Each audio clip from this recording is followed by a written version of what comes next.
toi? Si, j'ai récupéré sa chaise. Et comment tu vois la fin de la misère comme c'est devenu un business? On en a parlé un petit peu, mais il y a aussi pas mal de gens qui ont des assos ou qui sont là pour aider, mais c'est devenu un business. C'est devenu un business, ça arrange donc l'État et les riches parce qu'on a sous-traité donc ce sujet à des bénévoles dont on profite du bon cœur.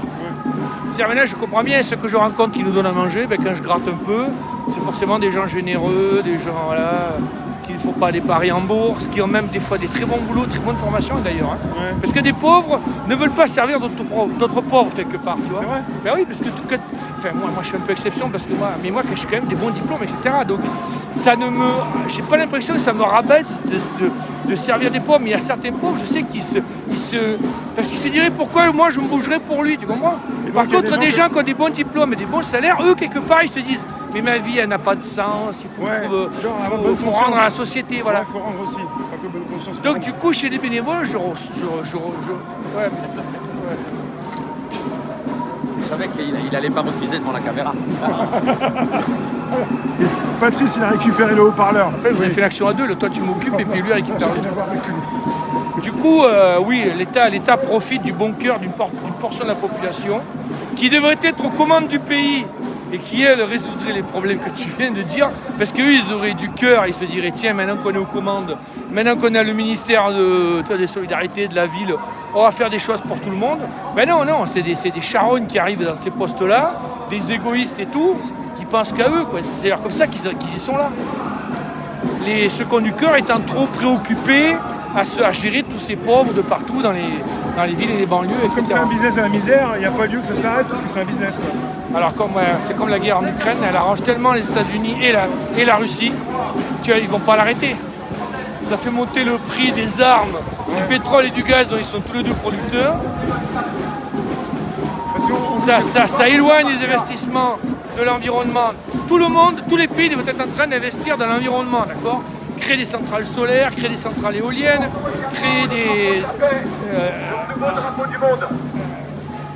commencer des programmes de rénovation des bâtiments, d'isolation, etc. À la place de quoi l'argent est dirigé vers les sociétés d'armement. C'est le résultat de cette guerre idiote. Hein. Quand je regarde, moi je regarde pas mal je parle couramment russe, donc je regarde des trucs en russe des fois aussi pour avoir un petit peu les deux sons de cloche. Mais ils sont en train de sortir des usines de terre en Russie, des usines de terre de quoi? Mais d'armement.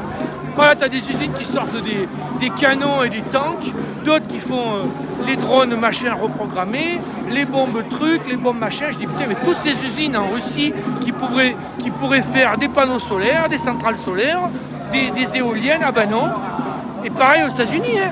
Et maintenant la France dit oui, on est très en retard. Là, quand tu écoutes les gens, tout le commandement de l'OTAN, ils disent oui, on est trop en retard, on n'a pas assez de logistique, on n'a pas assez investi dans l'armement pendant trop longtemps. Voilà, ouais, ah oui. Alors donc au lieu de sauver la planète en faisant des investissements massifs dans ces technologies-là, on investit dans des usines d'armement, alors que la planète brûle. On est dirigé par des cinglés. Hein. Parce qu'en France, on dit qu'il y a de la misère et ça va de pire en pire et donc ça s'écroule. Ça s'écroule pas, ça nourrit un business, ça continue. Ils se servent de tout ça.